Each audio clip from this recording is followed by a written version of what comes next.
जमाने की बात है। एक बहुत ही खूबसूरत राज्य था।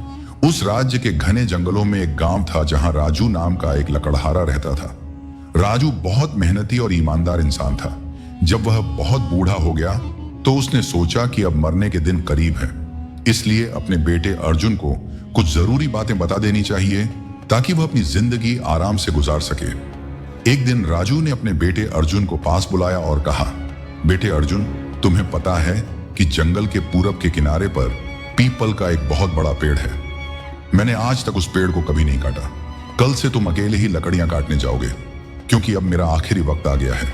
लेकिन बेटे, ध्यान रखना, तुम भी उस पीपल के पेड़ को कभी हाथ मत लगाना। जंगल में से जो चाहे काट लेना, मगर उस पीपल को कभी मत काटना। यह बात कहकर बूढ़े राजू ने अपनी आंखें हमेशा के लिए बंद कर ली। इस बात को कई महीने बीत गए। एक दिन अर्जुन जंगल में लकड़ी काटने गया। उसने उस पीपल के पेड़ को गौर से देखा और मन ही मन सोचने लगा, इसमें ऐसी कौन सी खास बात है? ये तो बाकी पेड़ों जैसा ही दिखता है, फिर इसे क्यों ना काटा जाए? ये सोचकर अर्जुन ने अपनी कुल्हाड़ी उठाई और जोर से पीपल के तने पर मारी। अचानक एक अजीब बात हुई। पेड़ अपनी जगह से खिसक कर थोड़ा दूर हट गया। अर्जुन एक कदम आगे बढ़ा तो पेड़ और पीछे हट गया। अब तो अर्जुन को बहुत हैरानी हुई। उसने पेड़ की तरफ दौड़ना शुरू कर दिया और पेड़ भी उससे भी तेज दौड़ने लगा। अर्जुन थक कर वापस उसी जगह आ गया जहां से चला था।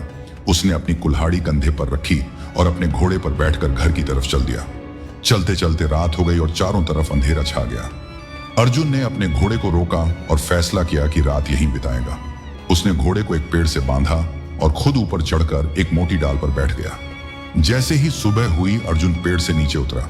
लेकिन यह क्या, जहां रात को घोड़ा बंधा था वहां सिर्फ हड्डियों का ढेर पड़ा था और कुछ कदम की दूरी पर वहीं पीपल का पेड़ खड़ा था। अर्जुन ने अपनी कुल्हाड़ी कंधे पर रखते हुए कहा, अच्छी बात है, अब मैं पैदल ही तुम्हारा पीछा करूंगा। पीपल का पेड़ और अर्जुन दोनों आगे पीछे चलते हुए पहाड़ों, घाटियों और मैदानों से गुजरते रहे। शाम हो गई और दिन का उजाला धीरे धीरे कम होने लगा। यह रात भी अर्जुन ने एक पेड़ पर बिताई। अगले दिन फिर से अर्जुन पीपल के पेड़ के पीछे दौड़ने लगा। तीसरे दिन एक बहुत ही अजीब घटना हुई जिससे अर्जुन पीपल के पेड़ को बिल्कुल भूल गया। अचानक उसके सामने एक बड़ा सांप और एक खूबसूरत हिरण आ गए। सांप और हिरण आपस में लड़ रहे थे। सांप हिरण को निगलने की कोशिश कर रहा था, लेकिन हिरण के लंबे लंबे सींग बीच में आ रहे थे और हिरण सांप के मुंह में फंस गया था। अर्जुन को अपनी आंखों पर यकीन नहीं हुआ। वह हैरान होकर वहीं खड़ा रह गया। उसका दिमाग काम नहीं कर रहा था। हिरण ने जब अर्जुन को देखा तो मदद के लिए चिल्लाया, बचाओ बचाओ, भगवान के लिए सांप को मार दो। जब तक जीऊंगा तुम्हारा एहसान मानूंगा। जरा इसके सींग तो काट दो। सांप ने भी अर्जुन से कहा, मैं तुम्हें मालामाल कर दूंगा। बिना कुछ सोचे समझे अर्जुन ने अपनी कुल्हाड़ी उठाई और हिरण के सींगों पर मारी। दोनों सींग कटकर दूर जा गिरे। सांप ने पूरे हिरण को अपने पेट में उतार लिया। अब सांप ने आराम से अर्जुन की तरफ देखा और कहा, मैं तुम्हें इस मदद के बदले बहुत सारी दौलत दूंगा। यह कहकर सांप अर्जुन के साथ साथ चलने लगा। दोनों बातें करते हुए चलते रहे। रास्ते में एक झील आ गई। सांप ने कहा, तुम यहां मेरा इंतजार करो, मैं जरा नहाकर ताजा हो लूं। अगर कुछ अजीब हो तो डरना मत। यह कहकर सांप पानी में कूद गया। उसी पल तेज आंधी चलने लगी। चीखती चिल्लाती हवा के साथ बारिश भी होने लगी। बिजली इतनी जोर से चमकती थी कि लगता था आसमान फट जाएगा। काले काले बादल एक दूसरे से टकराकर जोर की गड़गड़ाहट पैदा कर रहे थे। जब तक सांप पानी में नहाता रहा, यह सब चलता रहा। जैसे ही वह पानी से बाहर आया, तूफान थम गया और हर तरफ शांति छा गई। सांप ने अर्जुन को बताया, नहाकर मेरी थकान दूर हो गई है, अब हमारा सफर आराम से कटेगा। दोनों फिर चलने लगे। रास्ते के दोनों तरफ तरह तरह के खूबसूरत फूल खिले थे।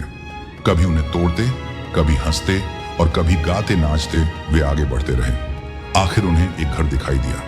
सांप ने अर्जुन को बताया, यह मेरी माँ का घर है, हम इसी घर में जा रहे हैं। जब मेरी माँ को पता चलेगा कि तुम मेरे अच्छे दोस्त हो तो वह खुश होकर तुम्हें मजेदार खाना खिलाएगी।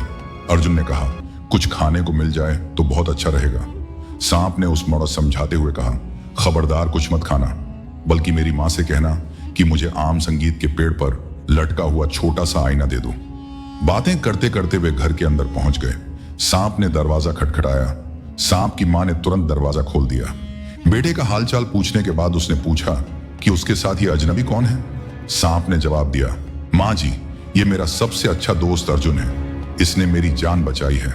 तो बेटा इसे अंदर ले आओ, दूध और अच्छा खाना खिलाकर इसकी खातिर करो, माँ ने कहा। अर्जुन घर के अंदर तो चला गया, लेकिन उसने खाने से मना कर दिया और बहाना बनाया कि उसे भूख नहीं है। लेकिन बेटा तुम मेरे बेटे के दोस्त हो, मैं तुम्हें कुछ खाए पिए बिना कैसे जाने दूं?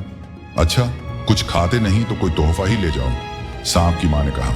अर्जुन ने झिझकते हुए कहा, आपके पास एक चीज है जो मुझे मिल जाए तो मेरा सफर अच्छा कटेगा। बेटा नाम तो लो, मैं तुरंत दे दूंगी, माँ ने कहा। वह जो सामने आम के पेड़ पर आईना लटक रहा है वह मुझे दे दीजिए, अर्जुन ने कहा। बड़ी सी साधी चीज मांगते हो, अजीब पसंद है तुम्हारी, माँ ने कहा। क्या करूं, ये सादा सा आईना ही मेरे काम आएगा, अर्जुन ने जवाब दिया। अच्छा बेटा, माँ ने इतना कहा और आईना उतारकर अर्जुन को दे दिया। सांप और उसकी माँ से इजाजत लेकर अर्जुन फिर अपने सफर पर निकल पड़ा। चलते चलते उसे अचानक ख्याल आया कि सांप ने अपनी माँ से मुझे आईना क्यों दिलवाया, जरूर कुछ तो मकसद होगा। यह सोचकर उसने जेब से आईना निकाला, उसकी पीठ को अच्छी तरह देखा, फिर उलट पुलट कर उसमें अपना चेहरा देखने लगा। लेकिन आईने में उसे अपने चेहरे के बजाय एक परी नजर आई। उस परी ने बड़े अदब से झुककर उसे कहा, क्या हुक्म है राजकुमार? इस अजीब घटना ने अर्जुन के होश उड़ा दिए। वह 1 मिनट तक खड़ा रहा, हैरानी में उसके मुंह से बात नहीं निकल रही थी। बहुत देर बाद वह समझा कि परी उसे हुक्म देने के लिए कह रही है। उस वक्त अर्जुन को जोर की भूख लगी थी। मुझे भूख लगी है, कुछ खाने को चाहिए, उसने कहा। मुंह से शब्द निकलना था कि अर्जुन के सामने एक दस्तरखान बिछ गया जिस पर तरह तरह के खाने रखे थे। परी गायब हो गई। खाना इतना स्वादिष्ट था कि बेचारा अर्जुन सोच भी नहीं सकता था। तो आईने का यह मतलब है, अर्जुन ने दिल ही दिल में कहा। यकीनन यह जादू का आईना है। उसने जेब से फिर आईना निकाला और उसमें झांका। परी फिर हाजिर हो गई और बोली, क्या हुक्म है राजकुमार? अब बेचारे अर्जुन को कुछ नहीं सूझ रहा था कि क्या मांगे। तो आपको क्या लगता है क्या मांगेगा अर्जुन? उस परी से कहानी का अगला भाग देखने के लिए वीडियो को लाइक करके चैनल को सब्सक्राइब कर दो। मैं इस चैनल पे अगला भाग डाल दूंगा। तब तक धन्यवाद।